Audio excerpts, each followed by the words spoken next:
Okay, ladies and gents, it's 9 o'clock, and yeah, if there are any others that join us, I'll just let them in.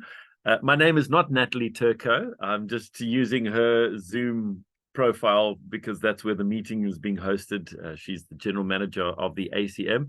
I'm just one of the board members, and in way of introduction, my name is Jonathan Haller. I'm based down in Cape Town. And such an honor and a privilege to be hosting and emceeing this morning's training. So let's just quickly run through how it's going to work this morning. So Fabian's going to be chatting to us, and I'll introduce you to Fabian briefly in a moment, but he'll be chatting to us and training us for about an hour up until 10 o'clock this morning.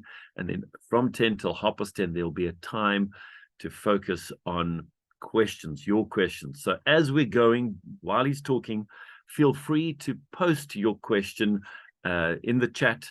I'll keep a track of that, and then afterwards, then we can ask it. And don't wait until the end to put your questions in. While we're going, if you've got a question, feel free to add it in, because when he's speaking about something, there might be something that you think, "Oh, I want to ask that." Do it then. That's very helpful in that regard.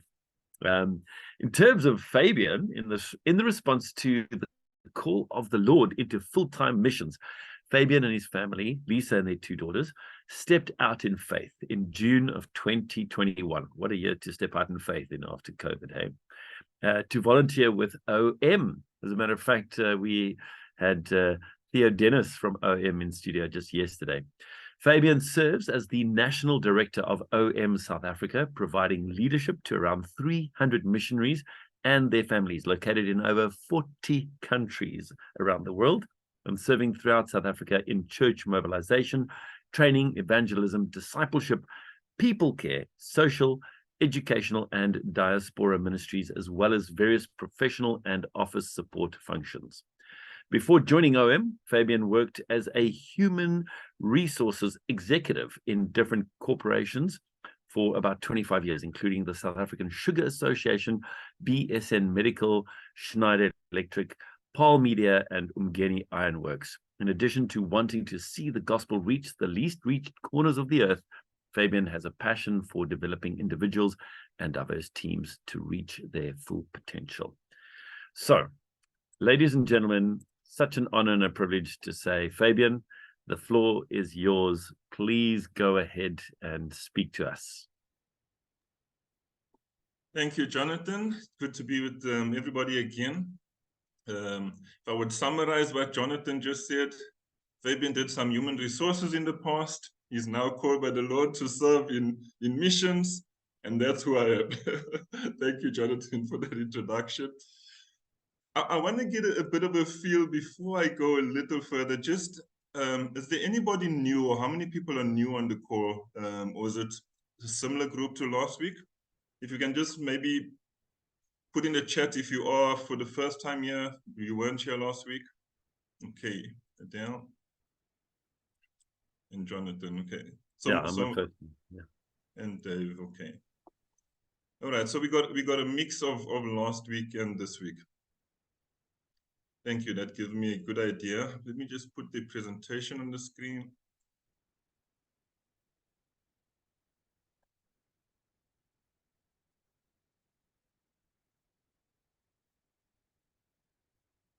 That looking good, Jonathan? Okay.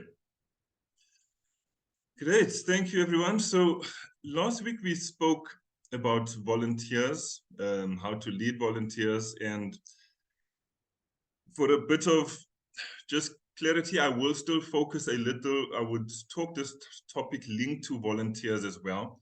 I know that in the Association of Christian Media, a number of our employees, we would have volunteers. So even in choosing the right people, I think it would be in a sort of volunteer environment, but it won't be limited to volunteer only. When I looked at this topic, I remember many of my human resources discussions over the years about what are the right people.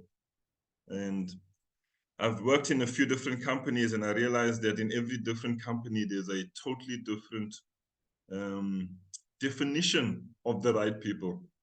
So as we start off this discussion today, as Jonathan said, please feel free to put questions in the chat there. I might respond to it straight away, or we'll look at it when we come to the end. We're going to have a time for question and answers at 10 o'clock.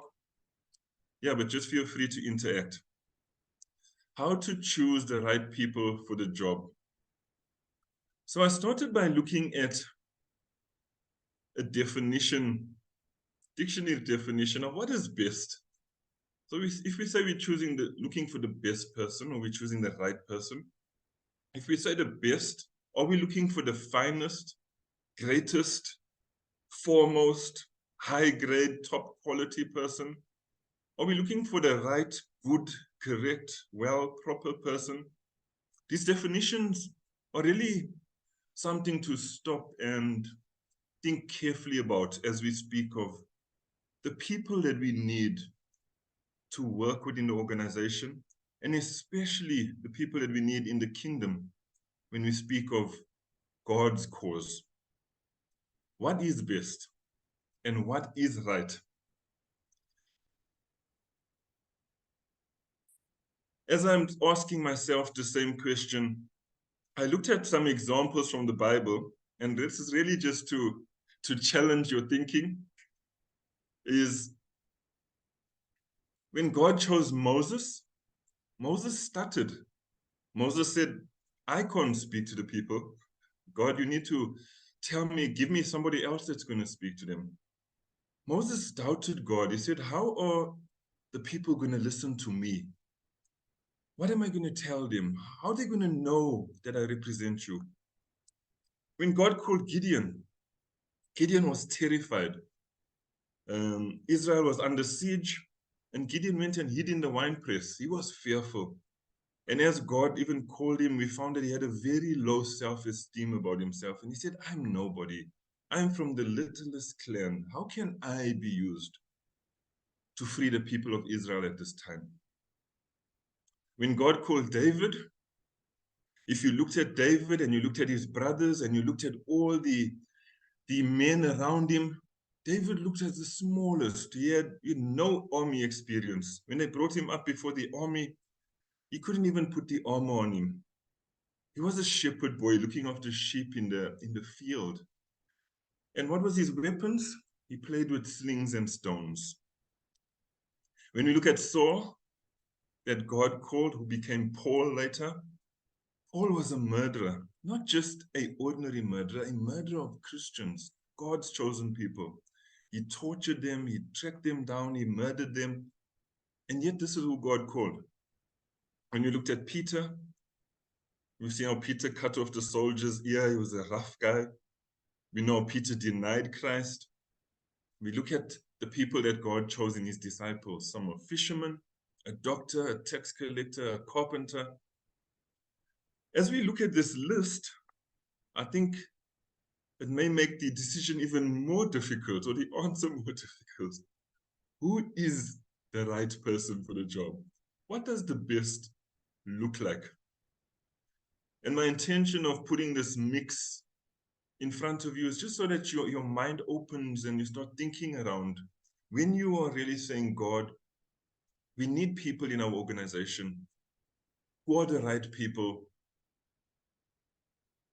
that we are actually looking with the eyes that God wants us to look at. So I'm going to give a few examples where God was very specific in saying, these are people I have chosen. And let's just look at a few of them. Noah, in Genesis chapter 6, verse 8, God says, but Noah found favor in the eyes of the Lord. This verse follows just a number of verses before, where God says, I look on the earth and I see so much sin, and the people, he says, every inclination, every little minor grain of their thoughts, every part of their thinking is evil. Everything has sin in it.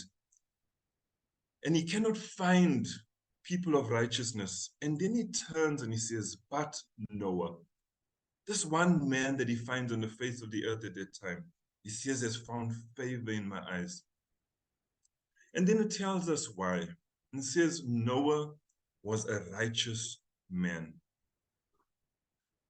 This is speaking of Noah in relation to him and God, and how God views him, and how he relates to God. And in God's eyes, God says Noah was a righteous man. Then it says he was blameless among the people of his time. So this had to do with Noah's horizontal relationships with people all around him, how he related to them, how he stood out as a righteous man in their eyes, and how God saw his interaction with people, that nobody could point a finger at him. He was blameless amongst the people of his time. And then it says how he lived his life, and he walked faithfully with God. In other words, God could depend on Noah. And so for me, when I look at Noah here, I see one thing that stands out quite strongly. Yes, he was righteous, he was blameless before the people, but this is somebody that God could depend on. When I look at Job, and we know how God speaks to Satan as Satan comes, and he stands in the queue wanting to judge God's people, and the Lord says to Satan, have you considered my servant Job? I love how God calls him his servant. And he says, there is no one on earth like him. What a testimony. And if there was 10 people on earth, it would still be a beautiful testimony. But there were thousands, hundreds of thousands, millions of people on the earth. And God says, there is no one on earth like him. He is blameless. You see that similar to Noah's statement, and upright. So nobody can point a finger at him, around him, in the eyes of people. And he's a man who fears God. This is his relationship with God. And his walk, he shuns evil. Can you see the common trend or thread between Noah and Job? Righteous before God, blameless amongst the people, and in his daily walk, shuns evil, faithful. God can depend on Job. Thirdly, we look at Paul, and when God calls him on the road, and then God speaks to Ananias, and he says to him, this man, Paul, is my chosen instrument. And here he uses specifically chosen. He says, out of all the people on the face of the earth at this time, I'm choosing Paul right now for a specific function, to proclaim my name to the Gentiles and their kings and to the people of Israel. And then he says, I will show him how much he must suffer for my name. Here we see the plan that God has, why he chooses Paul. We see that he makes a statement that he is somebody I've specifically chosen. And then we see the dependence that God has on Paul again, that he trusts Paul, that Paul is going to suffer for him. Not everybody that God saw would be able to suffer for his name in this way. And so there's some really good elements that stand out there around a righteous man being blameless in the sight of people and being trusted in how he lives on the face of the earth. And for the ladies, they use the example of men, but it's children of God, men and women. I thought this quote is really applicable to what we're speaking about. It says, spiritual vision requires that we see with the eyes of our heart, that what we see with the eyes of our heart would be more real to us than what we see with our natural eyes. We must see what is invisible to others. As I looked at the way God chooses people, what is very clear is that God sees deep into the heart. That's his starting place. And many times it's not what people see with their natural eyes on the outside.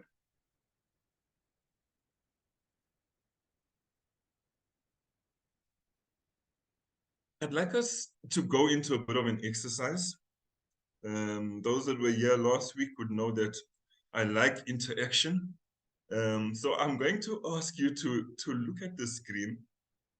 I've put a few examples of elements to take into account. And I'm sure you'll agree with some of these elements that are important things when we're looking for the right people or people to fit into the cause. On the left-hand side, you'll see importance. On the horizontal axis, you'll see priority. And those examples are not in any specific order, very purposely. I'd like you to look at them and think, how would you order them? If you had to place the highest importance on one of those things. So let me give you an example. If you said that qualification is the most important, so you're saying it's number 10, which means it will go right up to the bar to number 10. And then you're saying it's also the top priority thing. So it would be 10 on the other bar. So it would go right to the right-hand top corner. How would you order these? And what would you rate as real priority? I'd like you just to spend a minute or two and think about it. And then also maybe in the chat room after that, you can put what would you say are your top 3, or if you want to put comments about them. But just for confirming again what I mean by those definitions, experience in terms of somebody having experience in the physical type of job or role. The cause I'm speaking of is the actual cause of your organization linked to God and the kingdom. That cause. Qualifications is around studies, formal studies. Godly, I'm really speaking of their personal relationship with God. Attitude, what's their behavior and attitude like? Skills is clear, and potential. So yeah, just give it a moment or two, think it through, and maybe put in the chat, how would you order your top 3 of those when you are looking for the right person to join your organization and join the cause with you?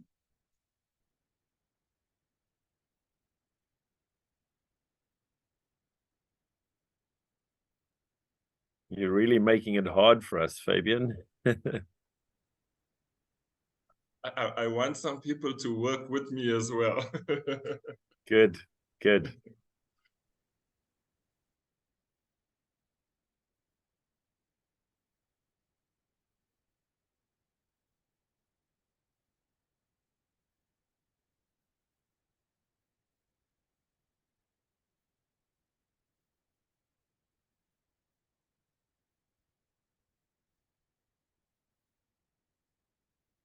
Sure, no problem that you join late. Just to confirm what we're doing, we're just doing a quick exercise where we're looking and we're saying of those examples of things to look for if we're looking for the right people, what would be your priorities that you would say your top 3?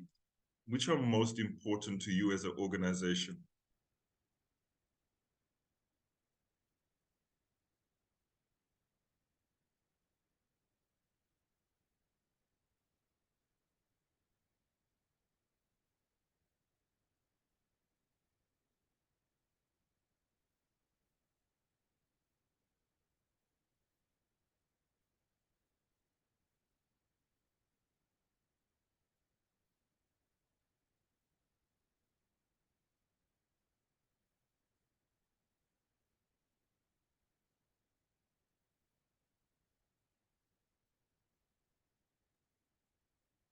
Yo. Very good.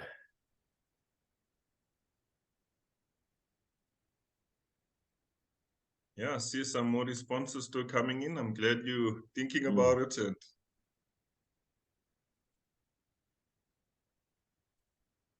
okay, anybody else? And then I will respond from here.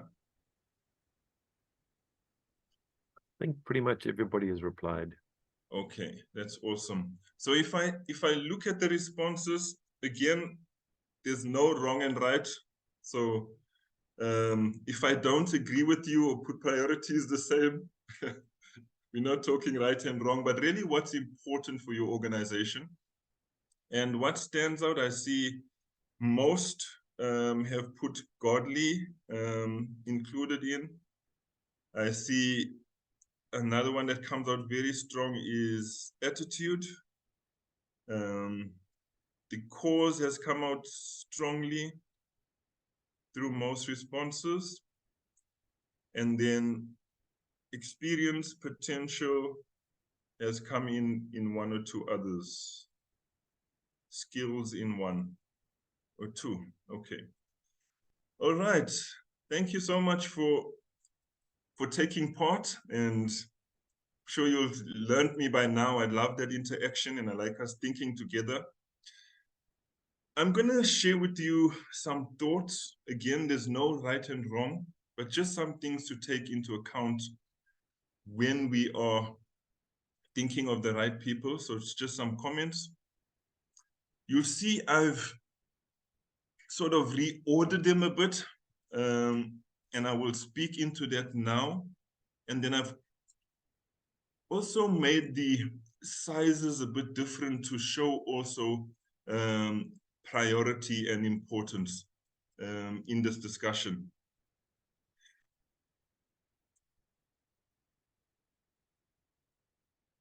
One thing to observe in the way I've ordered is that there are things that are internal things and there's things that are external. So some things are inside a person and some of those things are evident outside. Somebody being godly,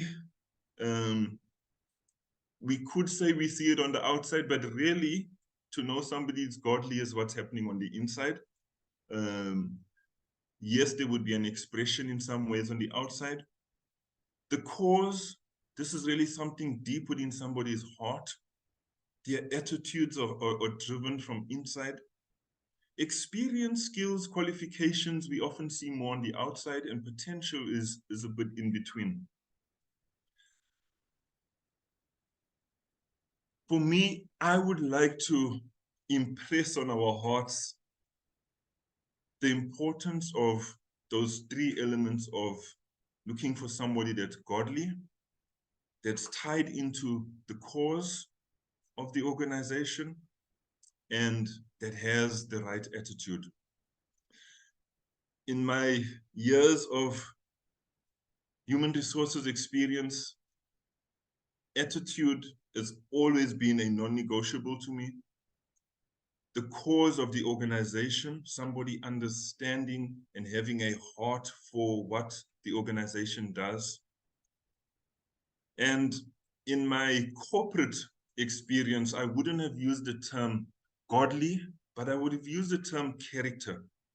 But I think very clearly in a Christian organization, we want to be certain that somebody has a relationship with God. It's very difficult in a Christian organization to be fulfilling a Christian cause with people that are not in a relationship with God. It's very difficult to be fulfilling a kingdom outcome with people that are not part of that kingdom.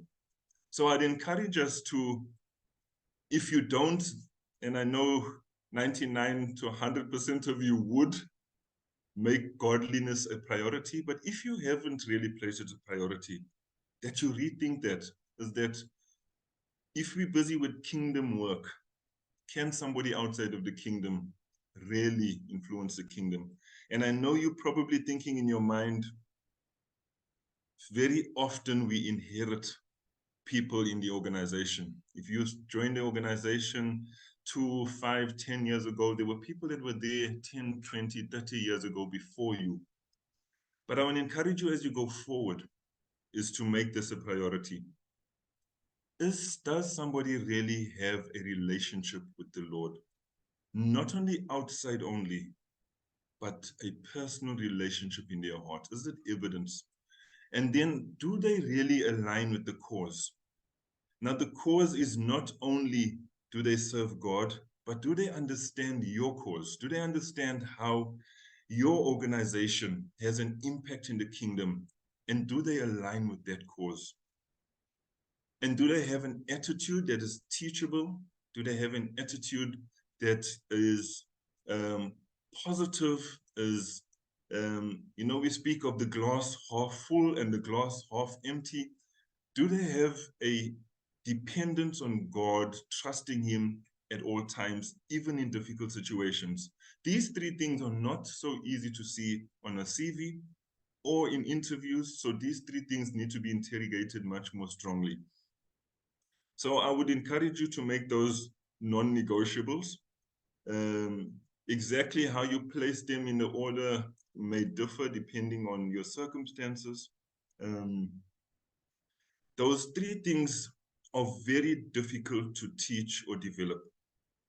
When it comes to experience, skills, qualifications, these are critical things in recruitment as well.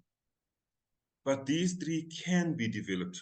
So your biggest distinguisher between those two circles that I have there is that these three can be developed. The other three are very, very difficult to develop. Now, I've put those three on equal levels very purposefully, but they don't apply at the same level because it depends on the specific role. If you're appointing a CFO, a Chief Financial Officer for your organization, then you probably are required to have a CA, a chartered accountant, someone that is qualified and able to sign off your financials. Then qualifications might be very high. So you'd see that green bar go very high up. And experience would probably go higher, and then maybe skills thereafter. So depending on the role. If you are recruiting for a cleaner, a janitor, then experience would probably go very high up because you want someone that is experienced with cleaning. And then you'd want skills high up because you want someone that knows what they're doing, but qualification may not be high. So these three move along depending on the specific role and your environment. But what's also very important in those three is legalities as well. And a lot of roles have legal requirements linked to them. I've seen organizations that move people around, just place somebody in human resources or then move them into finance because they have the heart and the willingness. But sometimes those people don't understand the legal requirements of those specific roles. And then there's risk attached to them as well. So just always make sure, especially in a volunteer environment, if a qualification or certain skill level is needed. And a lot depends also on the complexity of that specific role. So for me, there's these distinct, very two different circles. One is things that are happening inside of a person that are very hard to develop, that you want to try and pick up. Do these things exist around godliness, cause, attitude? And then on the other end, there's things that you can see more externally. These are things you're going to see on the CV. You're going to hear in terms of questioning around experience in an interview and skills. And you can even do assessments and tests that pick up on those three quite well. Potential often sits between these, and it's a mix of these two elements. The things on the right-hand side, my right-hand side, that is the attitude, godliness, being attached to the cause, they often boost somebody's potential in terms of how much they would be able to give to you or how much they would be able to grow in your organization. The things on the other end also speak into potential because the more you study, the qualification you have exposes you to more and can take you to higher levels. Your experience and skills also helps you to develop. But also keep in mind that people do have what we call the lid. So people do have limitations in how far they can go at certain levels. Not everybody is called to become a manager. Not everybody is called to have a doctorate. People have different levels or lids, but a mix of these two left and right circles often gives you an idea of how much potential somebody has to be able to do that specific role, but also to grow into other roles in the organization. Yeah, so please keep notes about this so we can speak more after 10 o'clock if you have questions on some of these things. And then I thought just to go on to one or two individual things that I think are also very important when choosing the right people. You will remember this, those who were here last week will remember this chart. In the top blue, I had the volunteer in there. But I believe it applies really to any employee that we bring into an organization. You want the employee to be grounded in their relationship with God. You then want them to have a link to the cause that you are representing. And that link in their relationship with God and the cause is why they would fit into your organization. If they don't have that relationship with God and they don't have the link to the cause, then the fit into the organization is going to be a struggle. It's not a match. And so you want that flow, and then you have the employee and what the employee brings into your organization, adding value to the cause and the relationship with God, adding value into the organization. So there's a flow up and down. And so you want to try find this match. And you'll see I wrote there not just the match, at least a close match. Not every employee you bring in is going to understand your cause well enough and have the full heart for it. But again, check the attitude and see if they are willing to learn. Not every employee you bring in is going to have a perfect relationship with the Lord, because none of us do. We're all growing in the Lord. So be careful, even the standard that you place in terms of relationship with the Lord, but you do want to see that they do know the Lord and they are serving God. So try get a close match with this flow. Another element that I feel, sometimes we deal with what we call the symptoms on the outside and we don't go and deal with deeper things. And another element for me that is really a deep root issue is whether somebody is kingdom-minded. Not every believer has grown to a place of being kingdom-minded. In actual fact, when we start off as believers, we'll all start off very much focused on ourselves. And some, unfortunately, stay in that mode for a very long time and don't grow out of the self mode. Somebody in the self mode is constantly seeking, and you find very little giving coming from them. They focus a lot on making a name for themselves. When they speak, it's constantly I, myself, and even in relation to the Lord. Me, myself, my calling, what I'm doing for the Lord, what God has planned for me. So very much personal, self-focused.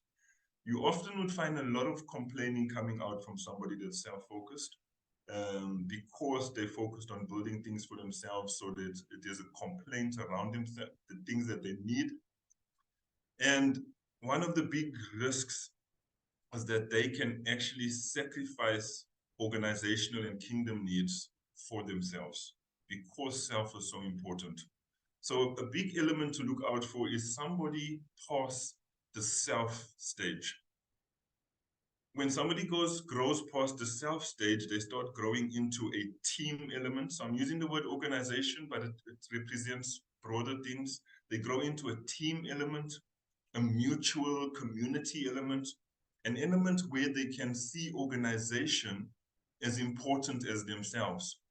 So there becomes a mix of need where they not only focus on themselves and not only looking internally in themselves, but they start to look internally in the organization. There's also some risks there, is that somebody that is only got to that level also only focuses on the organization. So that means they sometimes don't look outside of the organization. They would have an internal collaboration, but they would lack outside collaboration with parties outside of the organization. If you think from a church perspective, I've been involved with church leadership for many years. You have people that would focus only in the church and not partner with other churches or not partner with other organizations that can give input to the church and vice versa. They've grown from self, but only having an organization focus can also limit the organization growth. And something when somebody is only organization focused, they also will follow man internally in the organization and not necessarily see God. So yes, you want someone to grow from self to starting towards organization. In other words, mutual working together and commitment with others, team development. But you want the next stage. And the next stage is where somebody starts to participate in God's kingdom. And God's kingdom means that they ultimately see God as their main leader. He's the driver in the deepest part of them. If we peel that onion that we had just now open, we're going to get down and we're going to see God directing them first. And in understanding and being directed by God, they will then respect leadership in the organization. They will then work and collaborate with teams in the organization, but they'll be driven by the kingdom. They would be aligned to a God-sized vision. That means they will not see the limitations of the organization only, neither will they be limited by themselves only. They would be driven by something that's bigger than them and bigger than our organizations because they are kingdom driven. And they have a balanced care, a care for themselves, self-care, which is very important, that they don't get to a place of burnout, organizational care, understanding the needs of the organization, understanding the needs of their teams, respecting and working with their leadership, but at the same time driven foundationally by God's kingdom and God's outcomes and what God desires. So we want to be in our looking for the right people for our organization. We want to try and find kingdom people, people that have grown in an element of understanding themselves, grown in an element of working with teams and collaborating, but people that are driven by the kingdom, tied into God and his ultimate cause. And please, again, make notes and we can discuss more afterwards.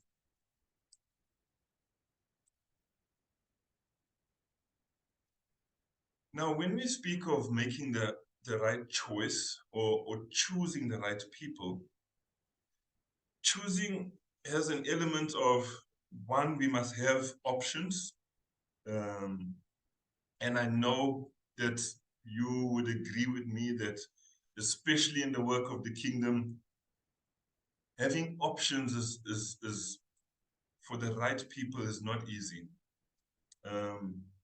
In a corporate environment, if I am looking for a administrator to work on a computer and I have a big budget and it's in a corporate attractive environment that has gym memberships and benefits and makes somebody look very important in status, then you get thousands of applicants. However, in the environment we operate in, where we're serving in the kingdom, where people are volunteering many times without any income or support, dependent and trusting on the Lord, your choices are much less. And so choice becomes very important, critical, but it's in a very difficult and I'll say much more difficult environment. So here's just some statements for you, some quotes to think about as we think along making choices. Making a wrong choice early, in other words, rushing, may limit making the right choice later. So it can take away some of your opportunities that may come in time. There are always consequences to wrong choices. Just like there are consequences to right choices, there are consequences to wrong choices. One that goes a bit of a different direction, the risk of a wrong decision is preferable to the terror of indecision. So sometimes we take so long because we're looking for someone very specific and we're trying to be so perfect that we never make the decision. The risk of a wrong decision is preferable to the terror of indecision. Even a good decision, if made for the wrong reasons, can be a wrong decision.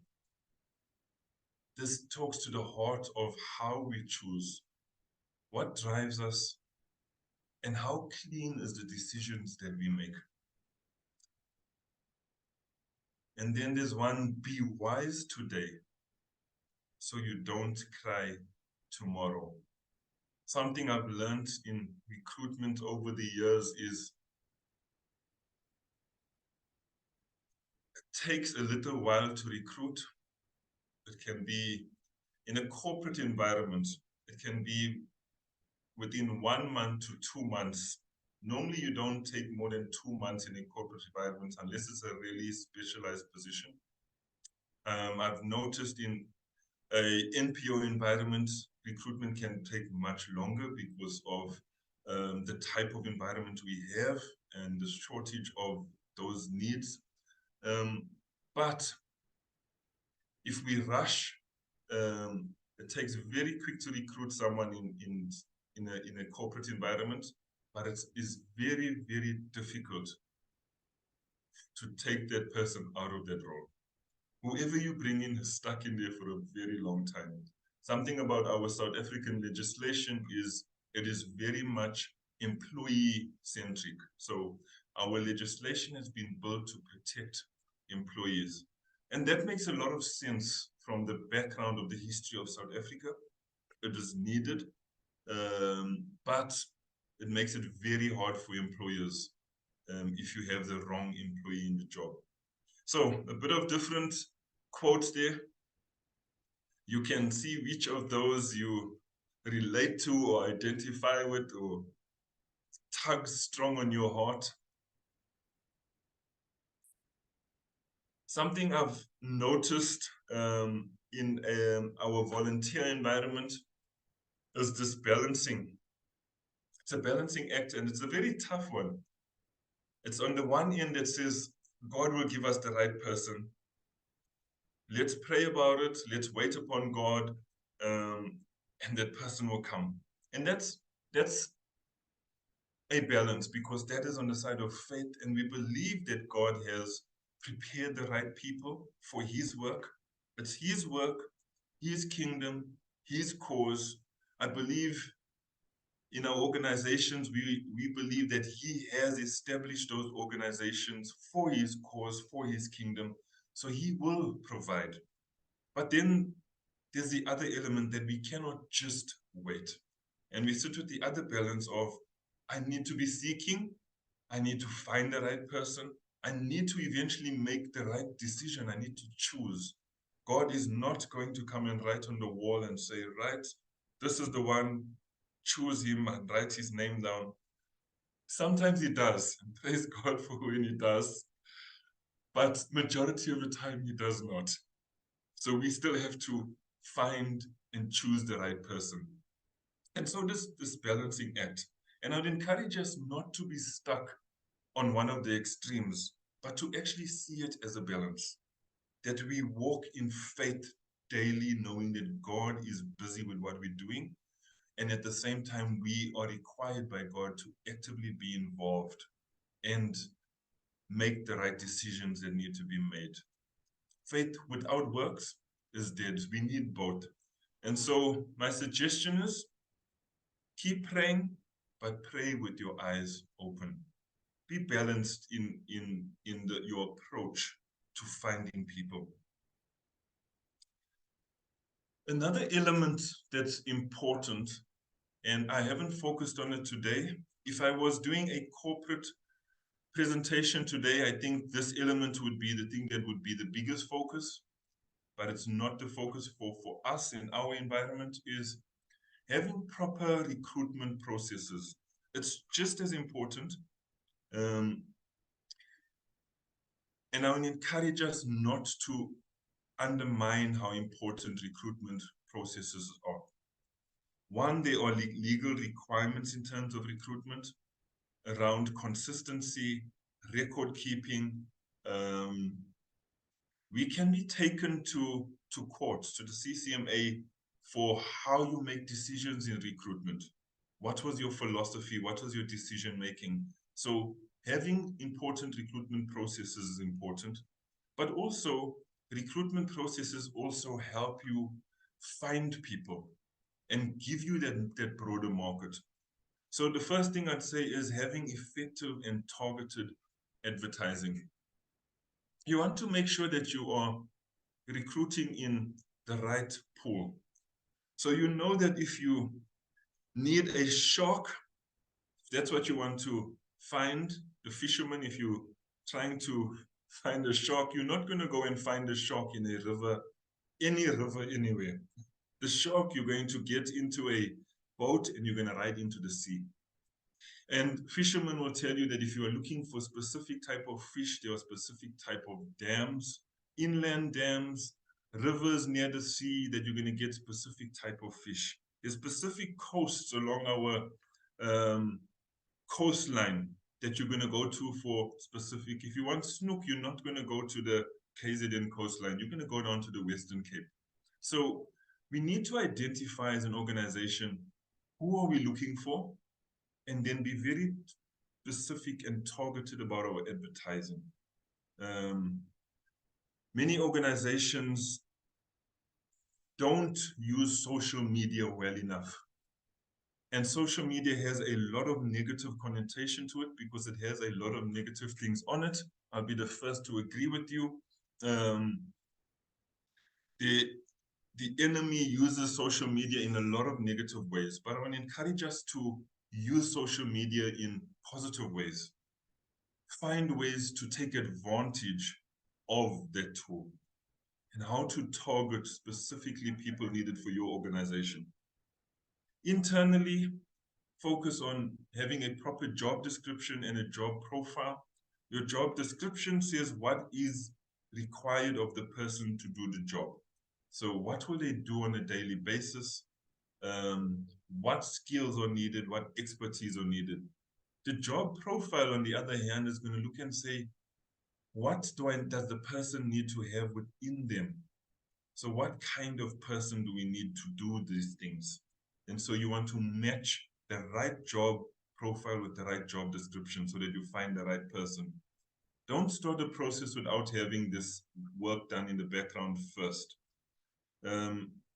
I've seen, again, where people start recruitment and then start feeling, okay, let's see from those that apply what we will put in the job.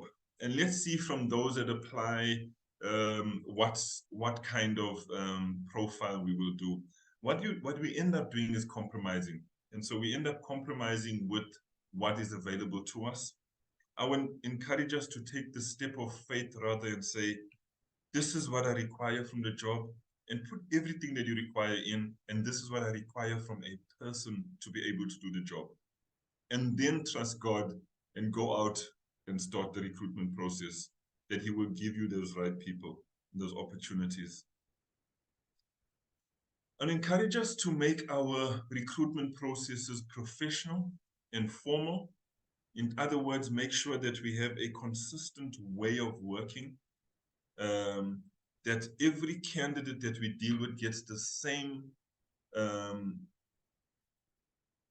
opportunities. Make sure that everybody that applies to you gets a feedback. Everybody that you are shortlisting gets the same response if it's a phone call. Everybody that you interview gets treated the same. Make sure there's consistency and a formality in your recruitment process, that you are beyond that you're blameless in your process, that people don't point out and say, why did you treat one different to the other? So protect your recruitment process, and also make your recruitment process professional, so that those that are applying also respect your organization and becomes attractive. Be consistent in your shortlisting process, as I said. Try as best as possible. If you have a very small organization with 2 or 3 people, it may be difficult, but even there you could get outside people to sit in. Try and always have an interview panel. Don't have individuals make decisions. There's just so much wisdom that comes from more than one perspective, more than one person looking at something or listening to something, because we have all different backgrounds. And it's amazing when you sit with an interview panel that people have seen and picked up different things through non-verbal cues, through words that were said, and through the information that comes through. Try and have also a diverse interview panel. Try and not have people that all come from the exact same skill set. You don't want 3 engineers sitting around the table. Try and have an engineer, try and have someone that's a manager or leader, try and have somebody that can think administration. So try and have different people. Try and have a male, a female, different age groups around the table, so that you have a proper informed outcome that's coming from diverse group of people.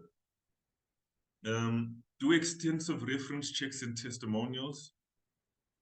What comes on a CV is very different in most cases to the actual individual.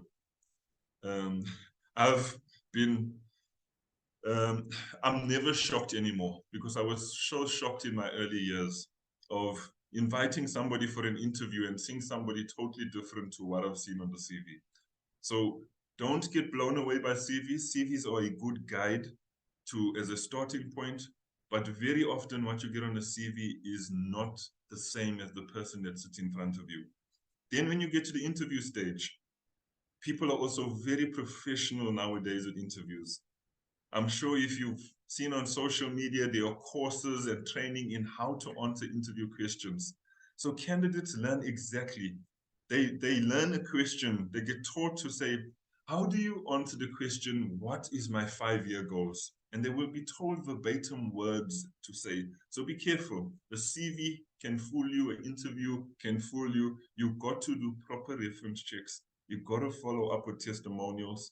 For me, reference checks and testimonials, the follow-up work that happens in the background is one of your biggest and most important things. And then don't forget to trust God. Stay on your knees in these decisions. Make sure that your decision has been soaked in prayer. Make sure you haven't rushed. It's non-pressured selection. Sometimes we rush because of the pressure of the role. We rushed because we have this burden of a buildup of history, and we urgently need to fill someone. That's the worst time to make that decision. So be careful of rushing in making recruitment decisions. As we're coming closer to ending, we've spoken a bit about making the right choices in choosing. We spoke a little bit about how would we identify the right people. But there's a very important part that we normally would start with that is so important, is organizational preparedness. Is your organization ready for the right person? So before you even start the recruitment process, is to think internally. Number one, know what you need. We spoke just now of best and right and perfect. Know your organization. Your organization, a Ferrari may be wonderful to have, but it may be totally impractical in your organization, and it may bankrupt you. A motorcycle may be what's needed. We've got teams working in some of the countries that work in very rural areas, and the most ideal vehicle is that motorcycle that you see there. That is what we raise funds for, and that is what we send out to many of our workers, because for them to get from one village to another, even the bakkie can't get there. It's the motorcycle that gets them to their villages where they're looking after people. So when we're thinking people, let's think organizational fit. The best may not be the highest qualified. The best may not be the one that looks the smartest and professional. What is the organizational fit that we need for our organization and for our cause? What is practical in terms of the people that we need? If you have a very, very flashy, rich, smart individual representing your organization, is that the right face needed for the organization? If you have a person that is unpresentable, doesn't dress neatly, cannot communicate, is that the right fit? So finding the right balance that's practical. I laughed when I wrote down low maintenance because I had the example of the vehicles here. But I also think it's very much applicable to people. That we don't want high maintenance people. We want people that can manage themselves, that can grow, that depend on the Lord and not only depending on the organization. And then we want people that's going to walk the walk with us long term. People that are really linked to the cause. So think carefully in preparing, know what we want. Also know what we do not have. And a term that is very often used today, it's a norm in many discussions, is who is not around the table? So think of your organization and think of who's missing. What kind of skills and expertise are missing in order to meet our vision? We may have a lot of pastoral shepherds around us, and that is important for us because we are a spiritual, Christian-based organization. But we may be lacking technical expertise or business expertise. We may be lacking legal expertise. So get a balance in terms of the organization and examine the organization before you start recruiting for the right people. Do we have the right balance of ministry, business, community links around the table? Do we have the right diversity around the table? Do we have the right mix of ages? In a lot of our NPOs, there's becoming a huge gap in age. And it's becoming difficult of who will we hand over to if we don't bring in and develop and mentor a younger generation to carry on the cause. And if there's nobody to carry on the cause, our cause will die. So are we purposely looking to say, how do we fix these gaps? Do we look at gender? Do we have a balance around the table? Do we have females? I'm amazed when you put a female around a boardroom table, a different mindset and perspective that a female brings into a discussion. I sit in discussions with just men, and I often think, oh, if only we had a female sitting around the table. Do we have different diversity in terms of race groups and the value that comes from people's different backgrounds? So think diversity, what are we missing? Do we have new or innovative thinkers? We often call them green lighters, people that can innovate, be creative. Yes, they will challenge your organization from a thinking perspective, but do you have people that are innovative? Do you have people that are red lighters? You need both.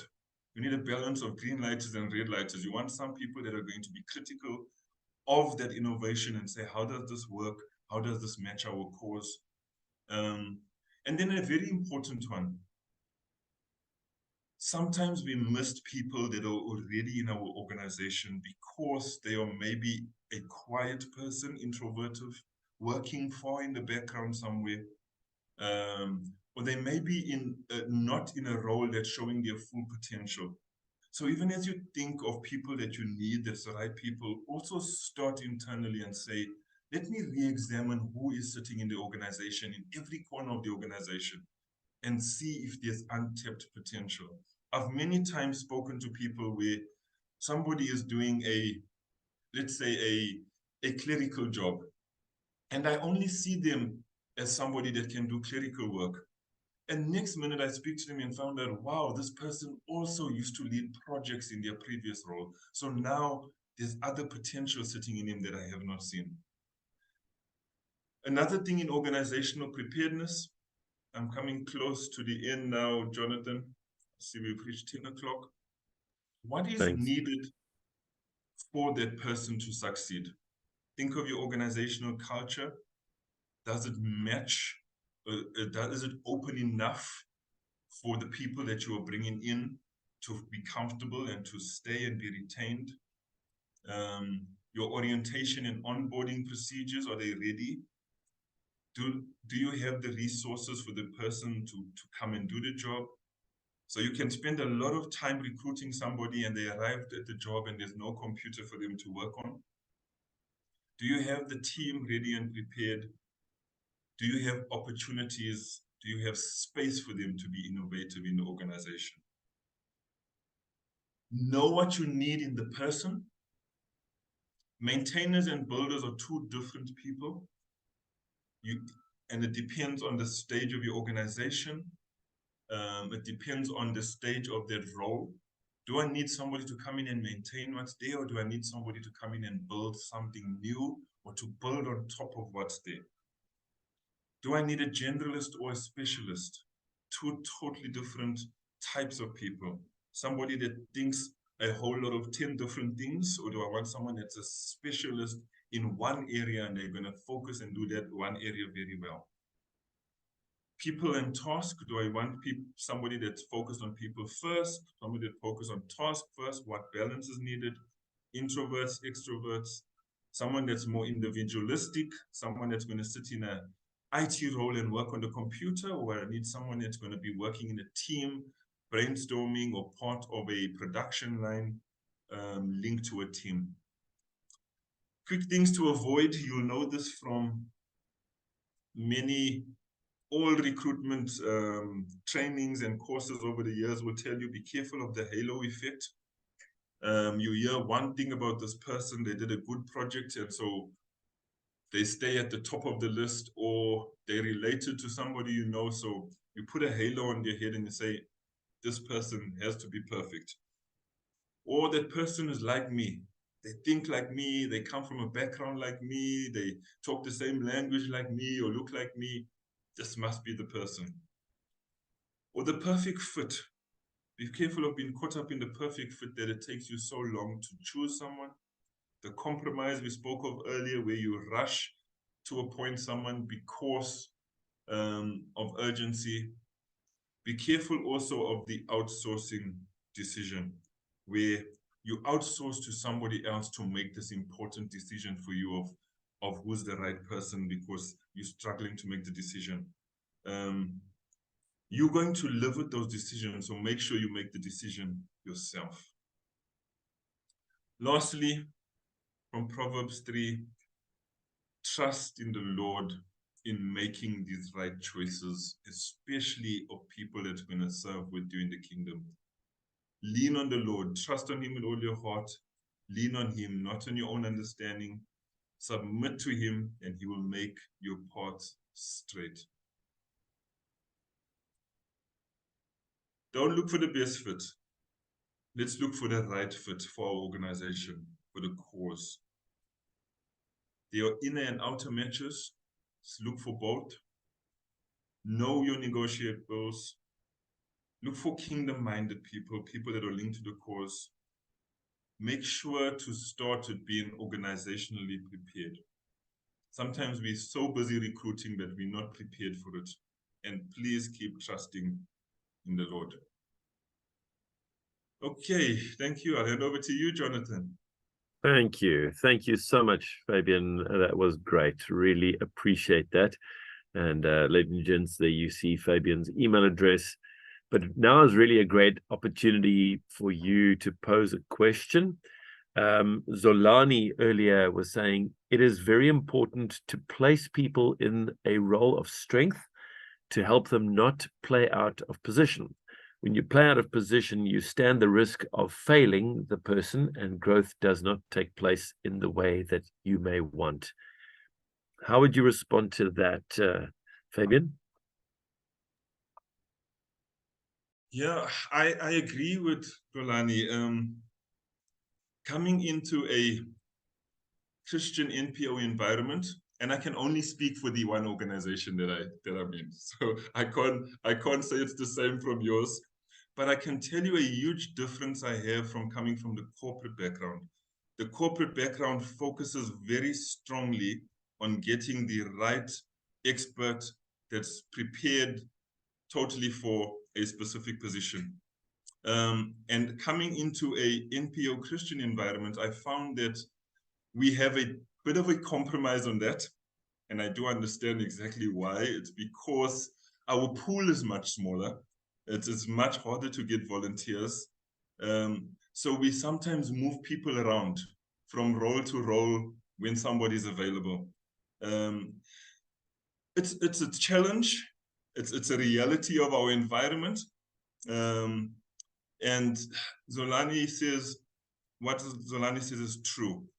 We can have a negative impact on the person that feels, I'm just not fulfilling that role because I'm not fully prepared for it.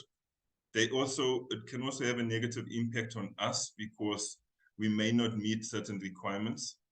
But we must be realistic in our environment, as we do not have the offering of the Christian world, of the corporate world. I'm just using the word corporate vaguely. We do not have that offering of resource finances and so on to attract people. So sometimes we have to have a compromise. We're going to have to develop people internally and find ways for people to cope in certain roles that they may not have been specifically prepared for. And that's where it comes down to that balance of those items where attitude is so important.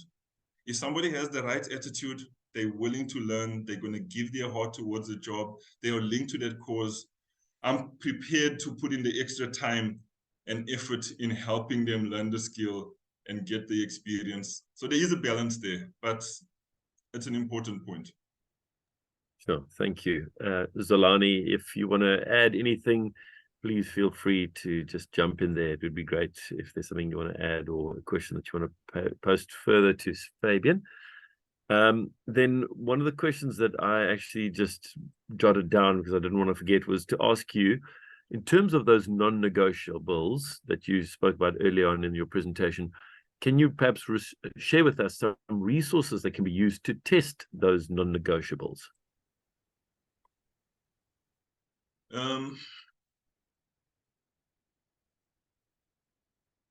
One of the things I would suggest, especially in our environment, is slower recruiting or placement of people in a role. So giving time for observation. In some of our formal processes, I think maybe in your board appointments, you might take it more serious.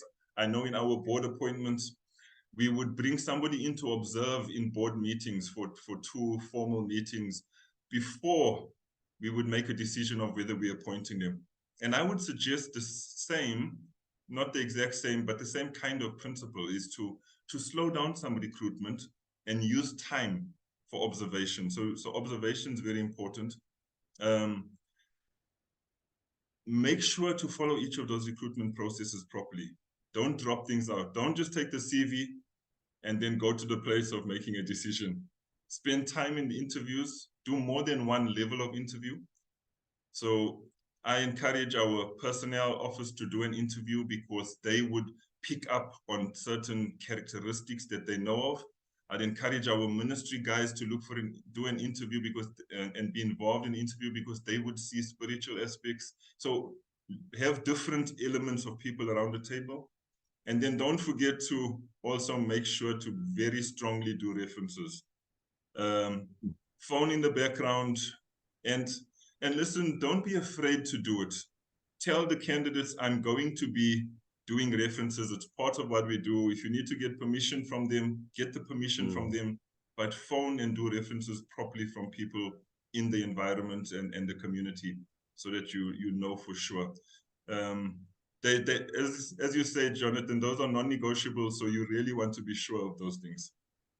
Yeah, exactly. In the corporate environment, you have a number of assessment tools, formal, what do you call it? Optometrics. So I used to use SHL a lot, but these can be costly. So you need to still try and find the same elements in a less costly way. Sometimes you have to develop your own internal tool. Yeah. Just on that point of things being costly, it is expensive, but going to the CCMA is even more expensive. Exactly, yeah. John. Okay, thanks for that, Fabian. I see your hands up, Adele. You got a question for us? Hi, yes, Fabian, thank you. And I've been very informative. I've really enjoyed your talk, and I appreciate the tools that you're giving us. It's such a help. And we actually just this week are going through a process of interviewing people. So this has come at a good time for me, because I've found myself in many interviews this week. We're looking for a bookkeeper. Our bookkeeper has doors open for her, and she's got a great opportunity to move to a different company. And we have only a month to find one. So it's under a little bit of pressure, which your advice of maybe not rushing is a good thing. And I might need to just jump in and help until we can find the right person. But the finance position is always a tricky one. Anyway, but what I wanted to just ask is, for us, the relationship with God when we're doing an interview is a given. And we always start with finding out the depth of the relationship that the individual has with God. And then we move on to trying to find out with regards to the cause and their attitude and so forth, because that's important for our organization. We found that asking the right questions is so critical.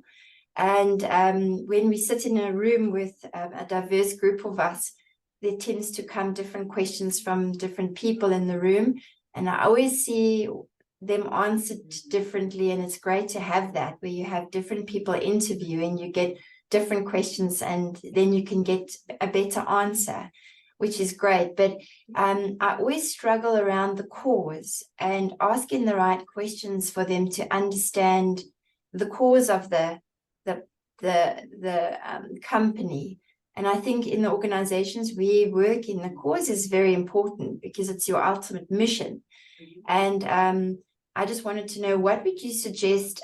We can ask things like, but I don't know if going over the line here is also a difficult one, because you can ask things that are quite deep to the organization, which they probably wouldn't know, but should we maybe see what's on the website and ask questions which they would possibly be able to find if they had just done a bit of research on your organization? Should you ask questions like, what is, for instance, Impact Radio's mission? What is should people that are coming in for an interview know those kinds of things? And should you disqualify them if they don't? Or what would you suggest is a good question around cause for an organization? Thanks, Adele. I'm going to give an example from our organization, and I hope the example will make it clearer. So one of the things I've seen with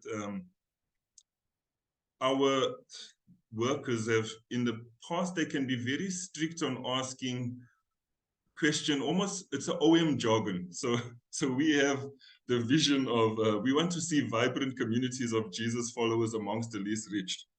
And so somebody very deeply involved in the organization for a long time will ask a question like that.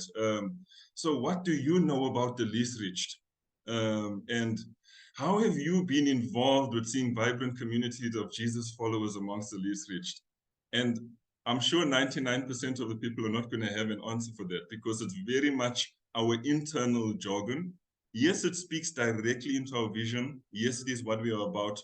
But we want to be asking questions that show people's hearts linked to that. And so we want to actually find people that have a heart and a broad understanding of missions. So if somebody has a heart and broad understanding of missions, then they're going to be linked to our cause. If somebody has a heart for the vulnerable and people that don't have access to the gospel, that's going to link to our cause. So it's more the underlying things that lead to our vision, but not speaking our internal language or expecting people to link directly to OM's vision. We want to find people that have the heart for missions. We want to find people that have the heart for people. We want to find people that are carrying within them the gospel message, and God's been preparing them to take this message out to the world. That's the things we want to be questioning for. So just to, yeah, I think my advice there is be careful of linking it so strongly into the organizational discussion and jargon that it's not going deeper to the general community. Yeah, sure. That's great. Thank you. So a couple of comments and questions kind of in between. I'm just going to read from the top. GNCR recently debated the strategy of waiting on the Lord versus actively seeking volunteers, as staff shortages are a challenge due to people leaving for paid job opportunities. Today's presentation has helped us in our thinking. So that's just a positive comment from Good News Community Radio. Then Elizabeth says, thank you for your presentation, Fabian. Excellent. I'm in agreement with your teaching. For me, at Stop Trafficking of People, I love uplifting and encouraging people. If the attitude is right, you can teach someone anything. However, a know-it-all is difficult to train. Someone must have a teachable spirit, and that includes me. And then lastly, a very good question from Vanda from Cape Pulpit, saying, what would be the right questions to ask to determine godly attitude and cause?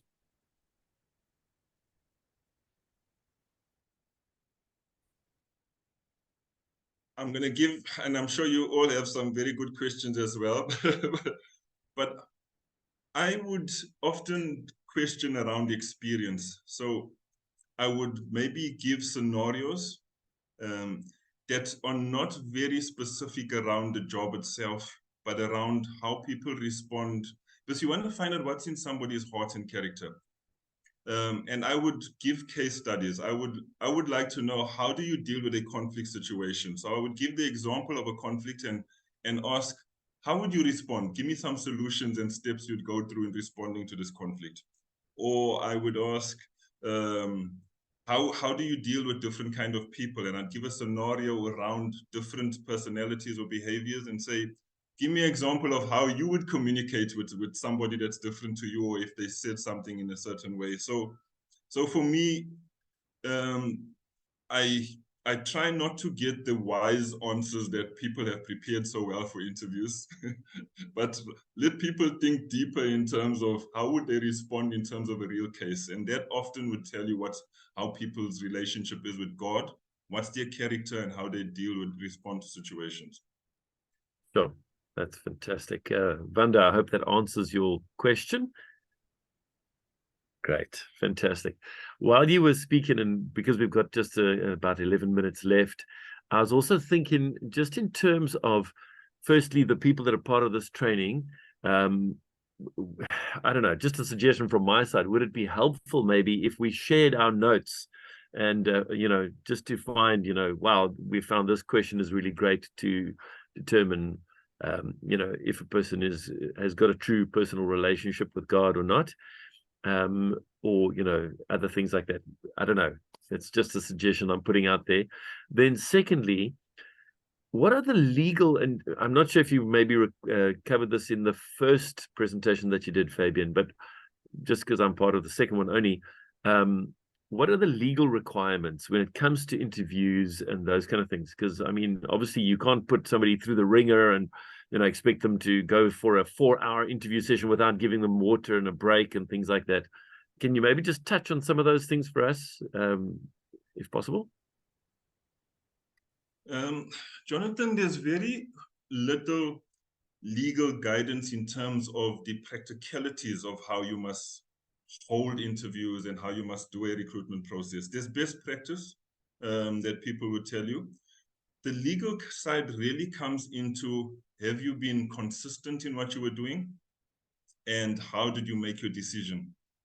So if you compare two different organizations and one doesn't put snacks and water there, that's not a problem. but have you invited how did you make your decision on your shortlisting? Was your criteria in place of how you chose? Have you used the same type of questioning for all the candidates? Have you used a similar type of interview panel? So if I don't, well, it's an example I normally use, but you can't see it on the screen because I'm very tall, which you don't notice yet. I'm almost 2 meters. But if I don't like tall people, then I may have an interview panel of short people to get rid of the tall person. And then when I have somebody else that I like, then I mix that interview panel so that I get preference. So the courts look at the consistency of things. So my biggest thing to say around recruitment is check your processes that they are consistent. Check how you've made your decision at each step. How did I shortlist? How did I choose who to bring into the interview? How did I make my final decision that I communicate to everybody similarly? Sure, that's great.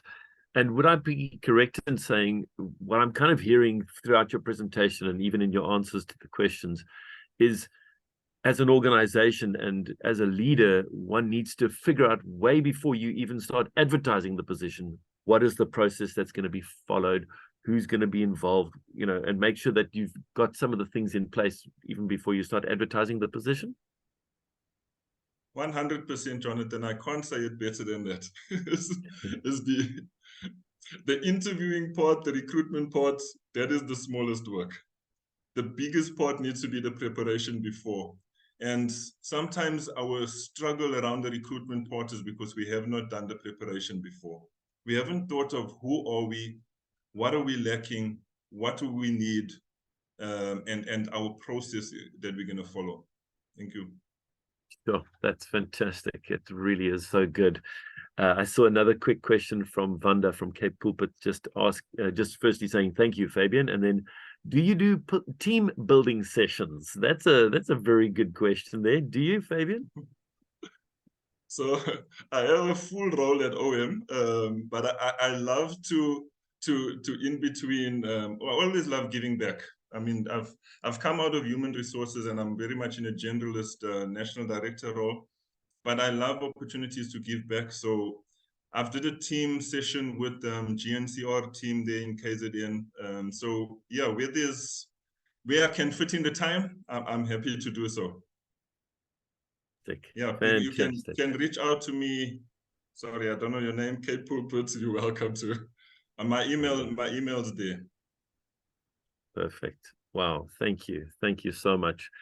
I think in terms of just quickly wrapping up, I don't know if anybody else has got a further question, but I do know, I'm sure if anybody has been in any form of management for any period, I'm sure you have had some interesting stories and got some stories to tell with regard to that. We don't have time to go through those, but you know, I mean, I've seen it on so many levels, and it really is, and I think that's the beauty of this training session, to help us all as ACM to do better, and to help one another as well. You know, if not, why not? You know, let's share. You know, we found this question really works well, or there's this online personality test, and let's really think about it, because at the end of the day, if each ACM organization has got the right people in the right seats, then we will do better. And as an ACM,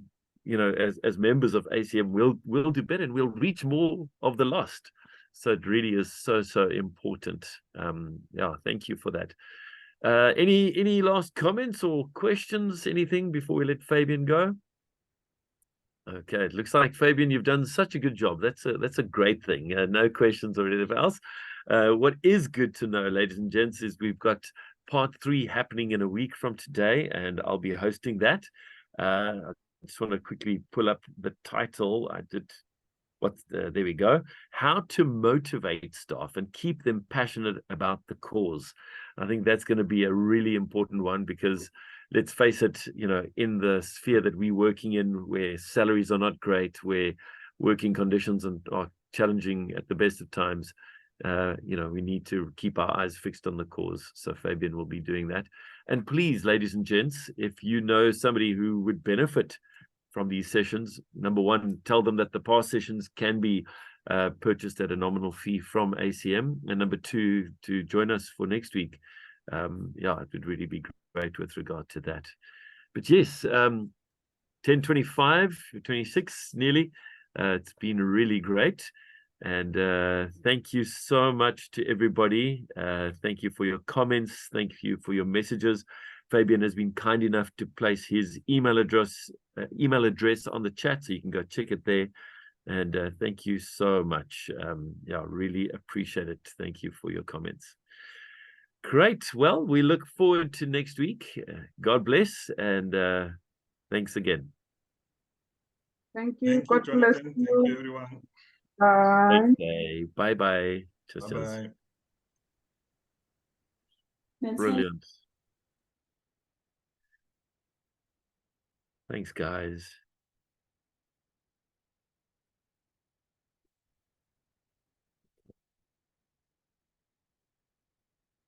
Close that and end.